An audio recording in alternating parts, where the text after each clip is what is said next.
I thought I was stranded in the dark with no way out, until a stranger pulled over with nothing but a flashlight and a tired smile. He fixed my car without asking for a dime. When I offered to pay, he only whispered, "A sandwich will do." The night had settled into that careful quiet that makes every small sound feel larger than it is. Wind pushed across the empty two-lane road, ruffling dry grass in the ditch and carrying the faint hiss of distant tires that came and went like a tide. Hazard lights pulsed in the dark like a slow heartbeat.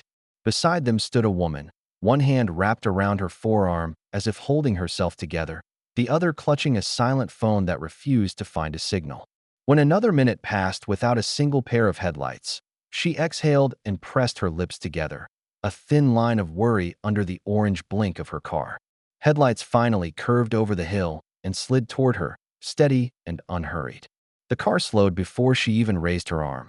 It pulled onto the shoulder with a crunch of gravel and a gentle squeal of brakes, stopping nose to nose with the stranded vehicle. A man stepped out, closing his door softly as if not to startle the darkness. He was in his mid-30s, face tired in a way that looked earned, not careless. His hands were stained with the kind of grease that never quite washes out. The marks lived in the creases of his knuckles and along the half-moons of his nails. "Need a hand?" he asked, voice low and even, not the kind that performs helpfulness but the kind that carries it. Relief flashed across her features before she could hide it. "Yes, please. It just died. I tried to call, but there's no signal. I don't know what to do." He nodded once, the simple nod of a person who has seen a problem enough times to know panic isn't a tool. "Pop the hood for me." She leaned inside, pulled the release, and stepped back as he lifted the hood and propped it open. Steam wasn't pouring out. There were no dramatic signs of catastrophe, just the stubborn stillness of a machine that refused to be coaxed. He set a small tool roll on the bumper, the fabric frayed at the edges, and clicked on a flashlight whose beam cut a clean line into the dark. He worked without commentary at first, letting the rhythm steady the moment. A loosened clamp, a patient check of connections, a quiet tap, where a contact might be sticky with debris. He listened with his whole body, tilting his head as if the engine might decide to speak if only given the chance. The woman hugged her elbows and watched him, shifting her weight from heel to chase the cold out of her legs. "Was there any coughing before it died?" he asked finally, glancing up. "A little, and the lights flickered once," she said, trying to make her memory useful. "That helps." He gave her a brief, appreciative smile and went back to work. Time stretched. A truck moaned past in the far lane, the wind of it tugging at her jacket. He checked fuses, traced a cable, tightened something that had the casual efficiency of someone doing a familiar task in a new place. He wasn't dramatic about it. He didn't swat at the problem or curse the night. He just kept going. Somewhere in the middle of it, his stomach tightened and released. An empty ache that had been easy to ignore until he paused to think. But he pushed it aside and reached deeper into the engine bay. "You from around here?" she asked, trying to be polite, then regretting the question. Where else would he be from at this hour with tools in his trunk? "Not far," he said, still focused. "Drive this road after work most nights. You're lucky the shoulder's wide. Folks come fast over that hill." She nodded, eyes flicking toward the blind curve. "I was starting to think no one would stop." "Someone always stops," he said, as if he were simply stating a law of physics he believed in. He traced one more line with his light, paused, and gave a small, satisfied exhale. "There you are," he murmured, more to the car than to her. He tightened a connection, cleaned a contact with the corner of a rag, and straightened. "Give it a try now." She slid into the driver's seat, heart in her throat, turned the key, and at first nothing happened. Then the engine coughed once, twice, and caught, stumbling into a rough idle that smoothed out like a nervous voice finding its confidence. Her shoulders dropped. She laughed in a breathy, disbelieving way and shut it off again, afraid to jinx it. "It's okay," he said, smiling with half his mouth. "Let it run. If it sputters, we'll adjust again." She started it once more. This time the idle held without complaint. The hazard lights kept blinking, but now they seemed celebratory rather than desperate. "How much do I owe you?" she asked, climbing out. The question ready because it felt like the correct script. People didn't do things for nothing. Not at this hour. Not for a stranger. He shook his head and reached for his tool roll, already tightening the strap. "Nothing." She blinked, Throne. I insist. You've been here almost an hour. Then maybe, he hesitated, as if weighing what he was allowed to ask for without changing the shape of what this was. Just a sandwich. I haven't eaten all day. The offer surprised her more than any amount would have. It made the moment real in a different way, the kind of ask that has dignity rather than transaction. She opened her bag and pulled out a wrapped sandwich she'd packed that morning, never imagining it would migrate from a plan to an act of gratitude. Please, she said, holding it out with both hands. Take it. He accepted it with the quiet care of someone who doesn't waste what's given. Thank you, he said, meeting her eyes so she would understand this wasn't small to him. You've given me more than you know. He closed the hood with a soft click, stepped back, and swept his light across the shoulder to make sure no tools had skittered into the grass. Then he walked to his car, paused long enough to lift a hand in a small wave that felt almost formal, and got in. The engine turned over on the first try, and he merged back onto the empty road, his taillights shrinking into the dark until they were 2 red pinpricks, and then nothing at all. She stood there a moment longer, listening to her own engine hum. Solid, ordinary, miraculous in its ordinariness. The night was still the same night, the road the same road. But something about it felt changed, as if the quiet had learned a kinder word. She took a breath, wiped at her eyes without fully knowing why, and climbed back into her car. The road stretched behind them like a ribbon pulled tight, and the hum of the engine filled the silence with something close to relief. She left it idling, just as he suggested, while the smell of warmed metal drifted faintly into the night. Daniel tucked his flashlight back into his tool roll, cinching the strap with practiced efficiency, the way a man does when the routine has become second nature. He wiped his hands on a rag that had once been white, but was now a canvas of oil stains, each mark a story of some other repair on some other forgotten night. The woman stepped closer, still hugging herself, though the chill wasn't the only thing keeping her arms crossed. Gratitude pressed at her ribs, pushing words up toward her throat, but the usual scripts felt inadequate. Really, I don't know how to thank you, she said finally. You saved me out here. Daniel shook his head with a humility that seemed bone deep. Anyone would have stopped. She tilted her head, almost smiling at the obvious untruth. I waited a long time before you came. No one else even slowed down. He didn't argue. His eyes stayed on the engine a beat longer, as if listening to its steady rhythm. Then he stepped back and leaned lightly against his car. Only then did he meet her gaze, the fatigue in his expression softened by a trace of gentleness. Well, you're not stuck anymore. That's what matters. Her instinct, shaped by every roadside assistance and auto shop experience she'd ever had, was to reach for her wallet. She could already hear the words forming. What do I owe you? As if money were the only honest way to close the gap between strangers. But as she started to speak, Daniel's quiet refusal interrupted the script. Nothing, he said, before the offer could fully leave her lips. Then, after a pause, almost shyly, maybe just a sandwich. I haven't eaten all day. The simplicity of it startled her. For a moment, she simply blinked, caught between disbelief and something that felt suspiciously like shame. No one asked for so little. She thought of men at service counters who listed prices without looking her in the eye. And here was someone who had spent nearly an hour crouched in gravel, hands blackened with grease, and all he wanted was food. Not money, not favors, just nourishment. A sandwich, she repeated softly, as if the word itself were fragile. He gave a small nod, half embarrassed, as if he'd revealed too much. If you've got one to spare. If not, don't worry. Her throat tightened. She bent quickly toward her bag, more to hide her expression than anything else, and pulled out the sandwich she had packed that morning. 2 slices of bread wrapped neatly in wax paper, filled with chicken and lettuce. Ordinary food suddenly transformed into something that felt weighty. She pressed it into his calloused hand with both of hers. Please, she said, her voice quiet but insistent. Take it. Daniel accepted it carefully, as though it might crumble if he wasn't gentle. The tiredness in his eyes softened, replaced by something she couldn't quite name. Gratitude, yes, but also a kind of dignity that came from knowing he hadn't asked for more than he needed. Thank you, he said, holding her gaze. You've given me more than you know. The words settled between them with unexpected gravity. She opened her mouth to answer, but nothing came. Instead, she just nodded, blinking too often as the lights from her hazard blinked against her face, making her eyes shine. Daniel tucked the sandwich into his jacket pocket with the same care someone might use for a keepsake. Then he turned back to his car, every movement unhurried, unshowy. He wasn't performing kindness. He was simply living it. He raised one hand in farewell before climbing into the driver's seat. The engine coughed once, then caught. As his car pulled away, the tail lights slipped into the dark, shrinking until they dissolved into the horizon. She stood there for a moment longer, the hum of her own engine filling the silence. Her hands, still clasped together in front of her, trembled faintly as though they remembered the exchange. A sandwich.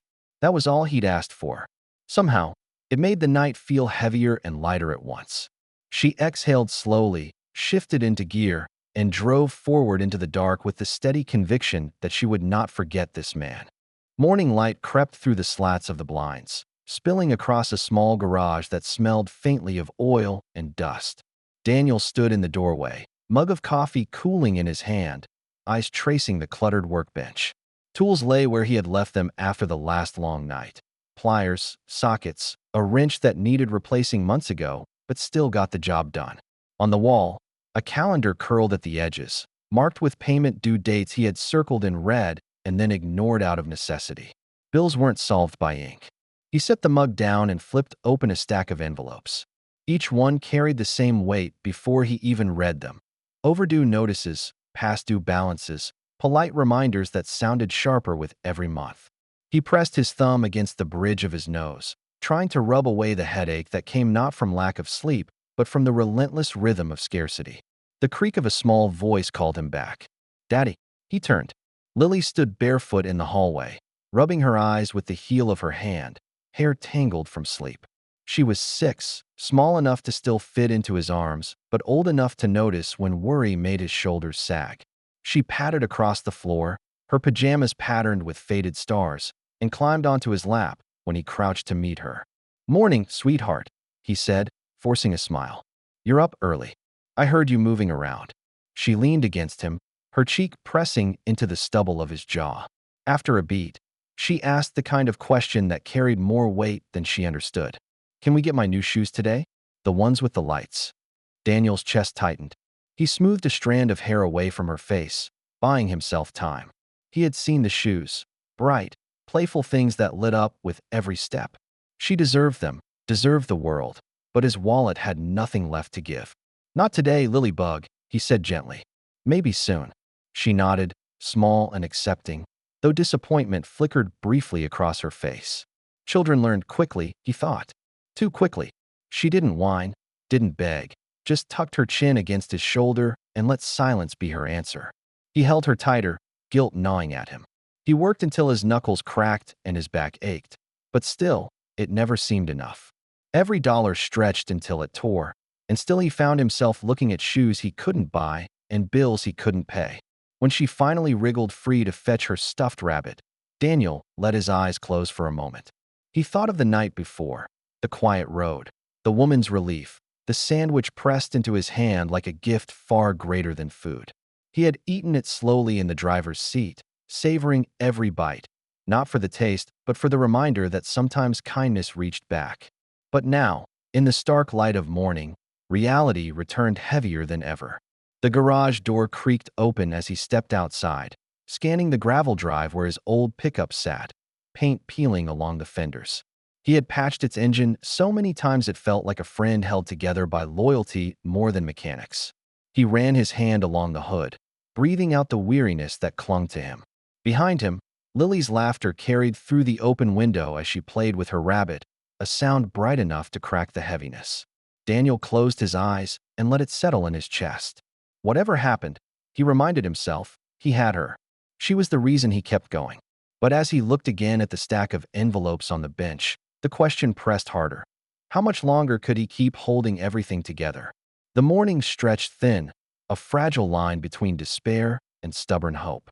And then, faint at first, came the sound of tires on gravel. A car approaching.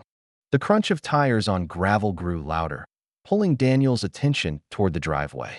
He squinted into the mid-morning light, expecting maybe a customer, though business rarely came unannounced.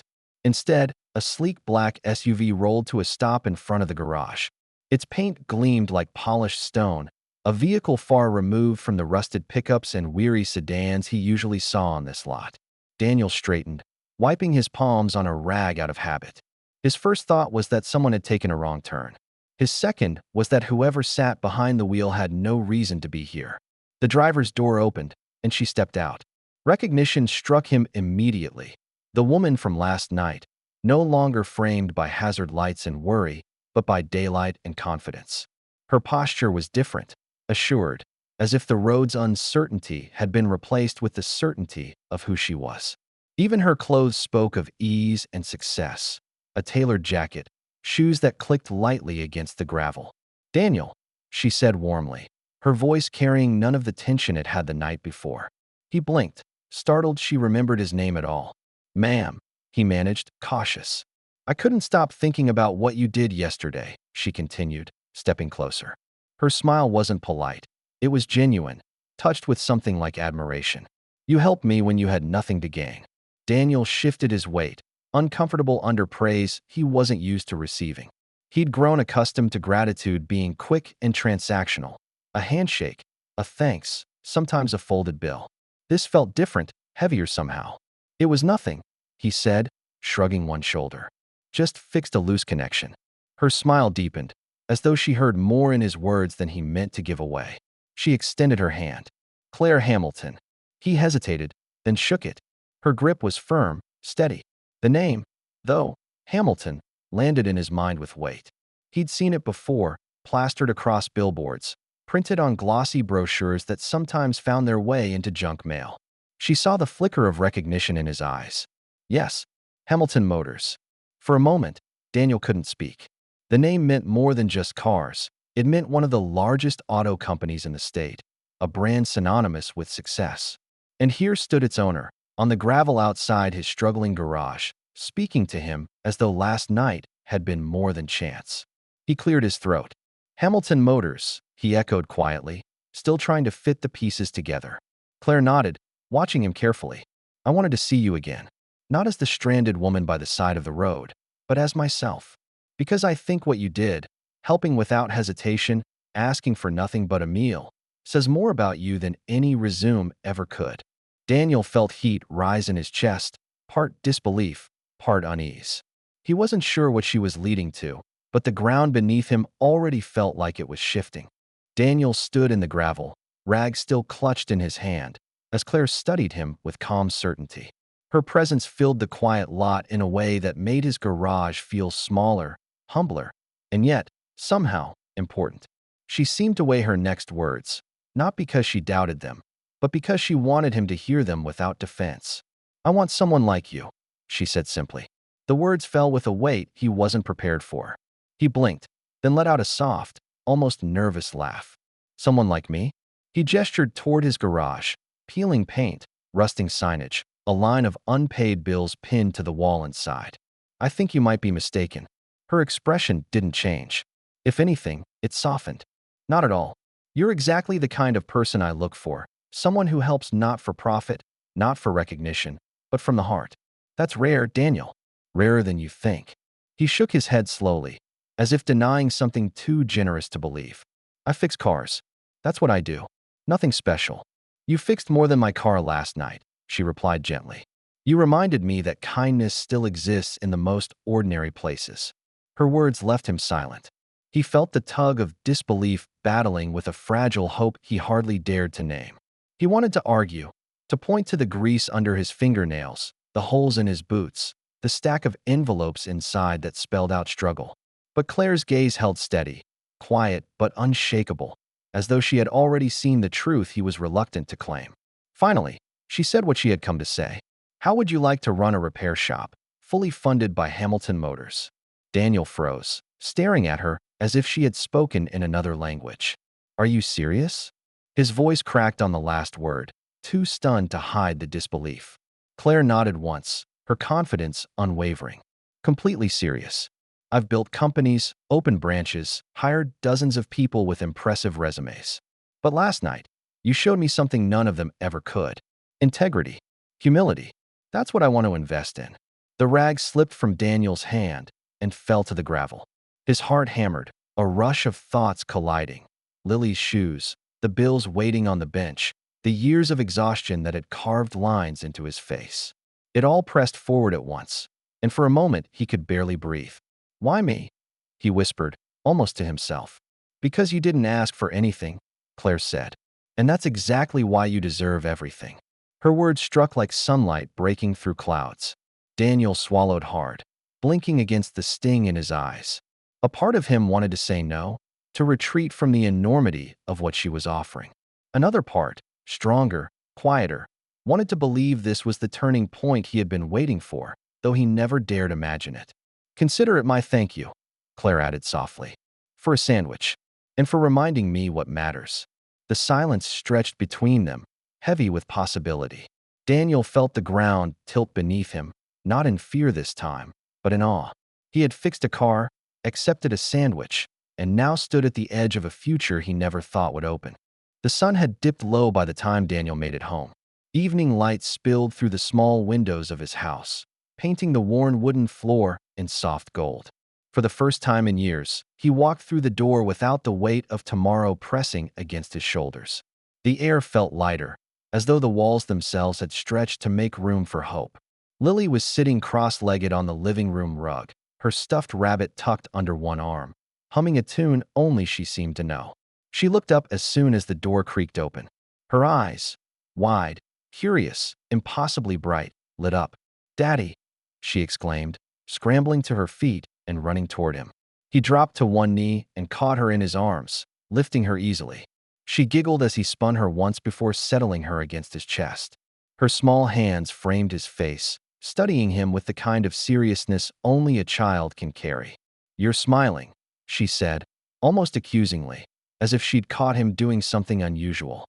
Daniel laughed, the sound freer than it had been in months. "Am I?" "Yes." She squinted, pressing her nose to his. "Something good happened, didn't it?"